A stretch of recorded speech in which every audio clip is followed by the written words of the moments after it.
Kuku with జాతిరత్నాల్లో ఈ వారం కళ్యాణ్ కొబ్బరి కోడి కోకోనట్ బిరిస్తా రైస్ చేస్తాడు.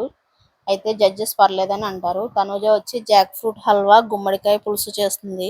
జడ్జెస్ కూడా తనూజ చేసిన డిష్ అయితే అంత నచ్చదు.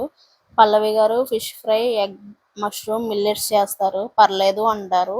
బాగుంది అని కొంతమంది అంటారు.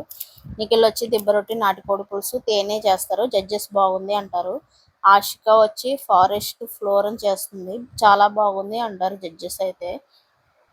ఈ వారం లీడర్ బోర్డులో అయితే తనూజ 5th ప్లేస్లో ఉంటుంది. 4th ప్లేస్లో కళ్యాణ్ ఉంటాడు. 3rd ప్లేస్లో ఆషిక ఉంటుంది. 2nd ప్లేస్లో వచ్చి నిఖిల్ ఉంటాడు. 1st ప్లేస్లో వచ్చి పల్లవి గారు ఉంటారు. లాస్ట్ వీక్ ఈ వీక్ కలిపి స్కోర్స్లో 171 అవుట్ ఆఫ్ 200తో తనూజ 1st ప్లేస్లో ఉంటుంది.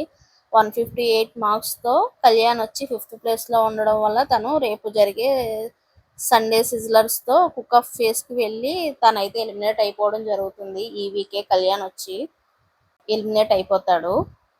లీడర్ బోర్డు మీద కళ్యాణ్ స్కోర్ వచ్చి 158 చూడగానే కళ్యాణ్ ఫేస్ కొంచెం డల్ అవుతుంది అనమాట. తర్వాత అవినాష్ వచ్చి తన భుజం మీద తడతాడు.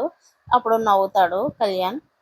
కుక్ ఆఫ్ ఫేస్కి వెళ్ళినందుకు అయితే మాత్రం కళ్యాణ్ అయితే సాడ్గా ఫీల్ అవుతాడు. అలాగే ఈ వీక్ తనూజ వచ్చి 5th ప్లేస్లో ఉన్నందుకు కూడా కళ్యాణ్ ఫేస్ అయితే అంత బాగోదు. తనూజ కూడా సేమ్ అలాగే ఉంటుంది. అంటే ఎప్పుడు 1st ప్లేస్లో ఉండేది కదా. వీడియో కనుక మీకు నచ్చితే వీడియోని లైక్ చేయండి. మరిన్ని వీడియోస్ కోసం మా ఛానల్ సబ్స్క్రైబ్ చేయండి. Thank you so much.